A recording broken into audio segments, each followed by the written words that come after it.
बोले उमापति महादेव की जय हो। आइए आज के इस दिव्य कथा में प्रवेश करने से पूर्व हम सभी सद्गुरुदेव भगवान के दिव्य महाआरती से शुरुआत करेंगे। आप सभी से आग्रह, अपने अपने स्थान पर आप जहाँ पर भी रहकर इस दिव्य कथा का श्रवण कर रहे हों, अपने स्थान पर आप खड़े हो जाएं और दिव्य भावपूर्वक श्री सद्गुरुदेव भगवान की दिव्य आरती में आप सभी साथ में प्रवेश करेंगे। बोलिए श्री सद्गुरुदेव भगवान की जय हो। सिराधे। ओम चंद्रमा मनसो जक्षुः सूरजो अजायत श्रोत्राद्वायुष्य प्राणस्य मुखादग्निरजायत महाज्वलन्यै नमः। श्री गुरुर्ब्रह्मा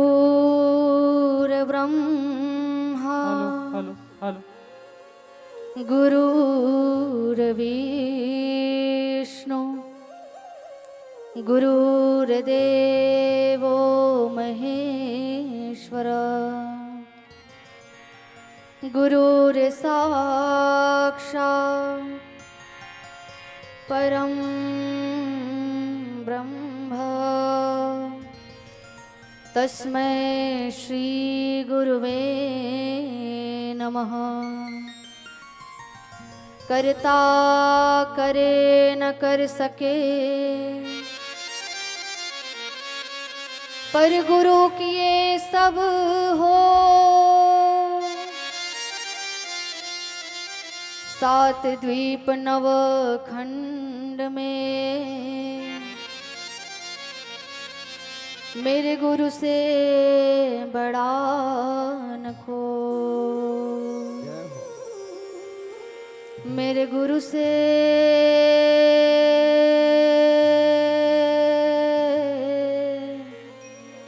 बड़ा न को। सारे तीर्थ धाम आपके चरणों में। हे गुरुदेव प्रणाम आपके चरणों में। सारे तीर्थ धाम आपके चरणों में, चरणों में। हे गुरुदेव प्रणाम आपके चरणों में। सारे तीर्थ धाम आपके चरणों में। हे गुरुदेव प्रणाम आपके चरणों में। सारे तीर्थ धाम आपके चरणों में, चरणों में। हे गुरुदेव प्रणाम आपके चरणों में। हृदय में माता गौरी लक्ष्मी, कंठ शारदा माता है प्रभु, कंठ शारदा माता है। जो भी मुख से वचन कहे वो वचन सिद्ध हो जाता है, वो वचन सिद्ध हो जाता है। वो है गुरु ब्रह्मा है गुरु विष्णु, ओ है गुरु ब्रह्मा है गुरु विष्णु, है शंकर भगवान आपके चरणों में। हे गुरुदेव प्रणाम आपके चरणों में। सारे तीर्थ धाम आपके चरणों में, चरणों में। हे गुरुदेव प्रणाम आपके चरणों में। जन्म के दाता मात पिता है, आप कर्म के दाता है प्रभु, आप कर्म के दाता हैं। आप ही मेरे ईश्वर हैं और आप ही भाग्य विधाता है प्रभु, आप ही भाग्य विधाता है। दुखिया मन को रोगी तन को, ओ दुखिया मन को रोगी तन को मिलता है आराम आपके चरणों गुरुदेव प्रणाम आपके चरणों में। सारे तीर्थ धाम आपके चरणों में, चरणों में। हे गुरुदेव प्रणाम आपके चरणों में। निर्बल को बलवान बना दो, मूर्ख को गुणवान प्रभु। प्रभु मूर्ख को गुणवान प्रभु। कृपा करके हम सबको भी ज्ञान का दो वरदान प्रभु। प्रभु ज्ञान का दो वरदान प्रभु। हे महाज्ञानी हे महाज्ञानी, ओ हे महाज्ञानी हे महाज्ञानी, रहूं मैं आठों या मैं आपके चरणों में। हे गुरुदेव प्रणाम आपके चरणों में। सारे तीर्थ धाम आपके चरणों में, चरणों में। हे गुरुदेव प्रणाम आपके चरणों में। हे गुरुदेव प्रणाम आपके चरणों में। हे गुरुदेव प्रणाम आपके चरणों में। हे गुरुदेव प्रणाम आपके चरणों में। हे गुरुदेव प्रणाम आपके चरणों में। हे गुरुदेव प्रणाम आपके चरणों में। हे गुरुदेव प्रणाम आपके चरणों में। बोले श्री सद्गुरुदेव भगवान की जय। बोले श्री उमापति महादेव की जय हो।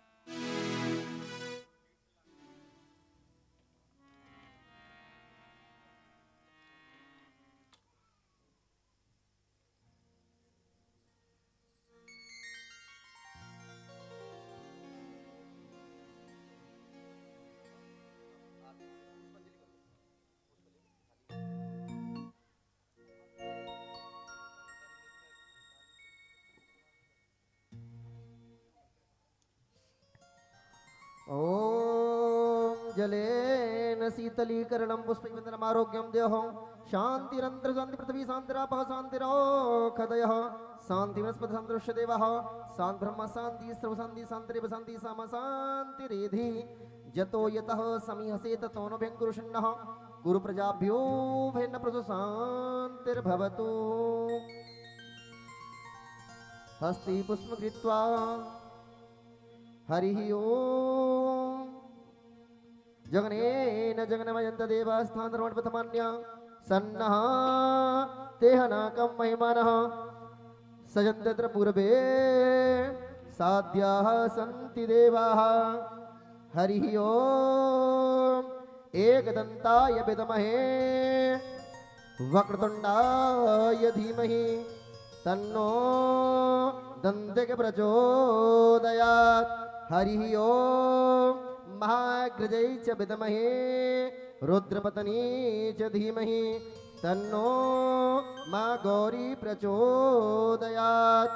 हरिः ओम तत्पुरुषाय विद्महे महादेवाय धीमहि तन्नो रुद्र प्रचोदयात्।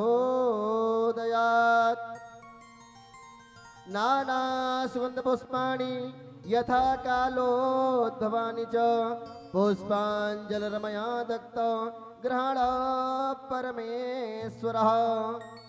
सांगस परिवार सकुटुम्बाय मंत्र पुष्पाञ्जलिं समर्पयामि। नमो नमः। बोल शंकर भगवान की जय हो। आज के आनंद की जय हो। धर्म की जय हो। अधर्म का नाश हो। प्राणियों में सद्भावना, विश्व का कल्याण, गौ माता की सेवा हो। श्री राम राज्य की जय हो। सनातन धर्म की जय हो। सच्चे दरबार की जय हो। अखंड दरबार की। बोल हर हर महादेव हर हर महादेव। दुख हर दालित हर कष्ट हर हर हर महादेव शंभु। आप सभी को सूचित किया जाता है आप सभी लोग अपने अपने यथा स्थान पर विराजमान हो जाएं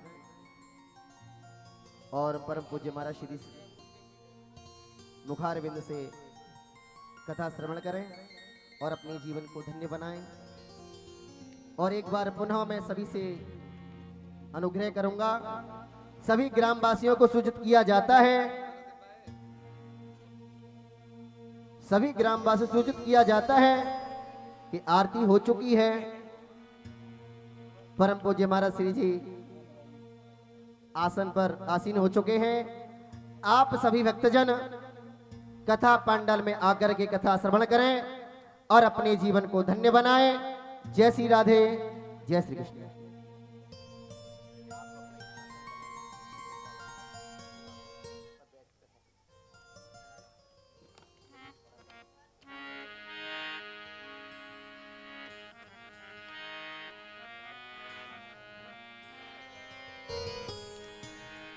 बोलिए श्री उमापति महादेव की जय। बोलिए श्री सद्गुरुदेव भगवान की जय।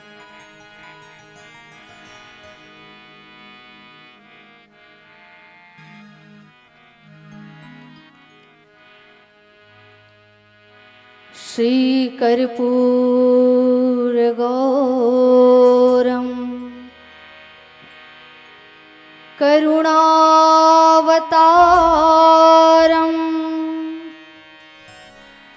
संसार सारम भुजगेन्द्रहारम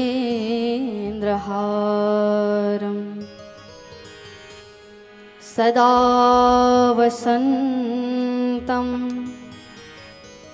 हृदयारविन्दे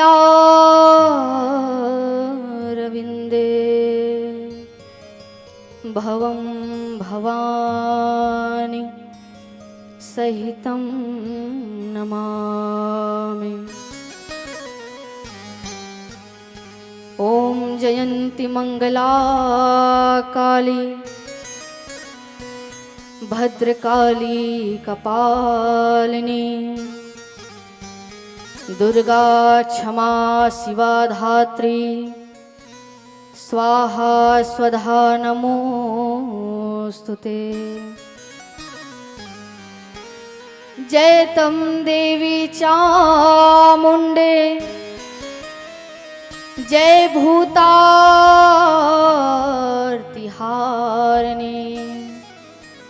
जय सर्वगते देवी कालरात्रि नमोस्तुते।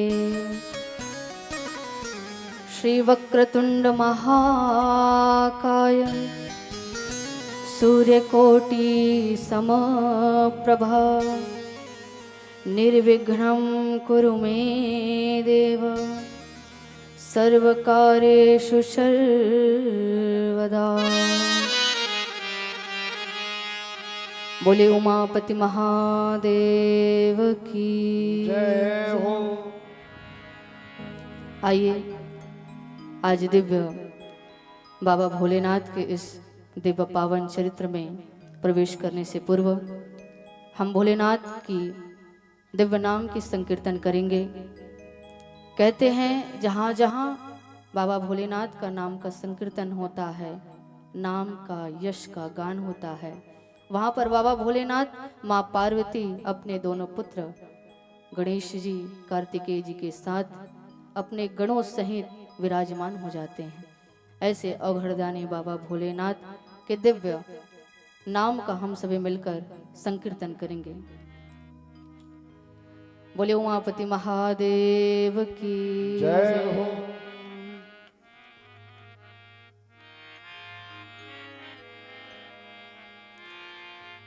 शिव शिव शिव शंभो महादेव शंभो शिव शिव शिव शंभो महादेव शंभो शिव शिव शिव शंभो महादेव शंभो शिव शिव शिव शंभो महादेव शंभो शिव शिव शिव शंभो महादेव शंभो महादेव शंभो महादेव शंभो महादेव शंभो महादेव शंभो शिव शिव शिव शंभो महादेव शंभो शिव शिव शिव शंभो महादेव शंभो जय हो शिव शिव शिव शंभो महादेव शंभो शिव शिव शिव शंभो महादेव शंभो महादेव शंभो महादेव शंभो महादेव शंभो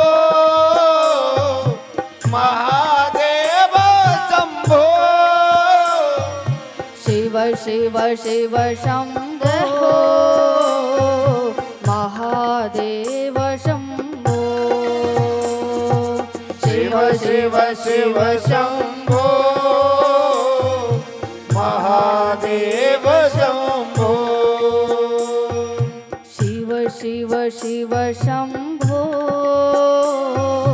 महादेव शंभो शिव शिव शिव शंभो महादेव शंभो बोलो शिव शिव शिव सभी गाइए। शंभो महादेव शंभो शिव शिव शिव शंभो महादेव शंभो हर शिव शिव शिव शंभो महादेव शंभो हर शिव शिव शिव शिव शंभो महादेव शंभो हर शिव शिव शिव शंभो महादेव शंभो हर शिव शिव शिव शिव शंभो महादेव शंभो हर शिव शिव सभी गाइए शिव बड़े भाव से। शंभो महादेव शंभो हर शिव शिव शिव शंभो महादेव शंभो महादेव शंभो महादेव शंभो महादेव शंभो महादेव शंभो शिव शिव शिव शंभो महादेव शंभो हर शिव शिव शिव शंभो महादेव शंभो जय हो हर शिव शिव शिव शंभो महादेव शंभो हर शिव शिव शिव शंभो महादेव शंभो महादेव शंभो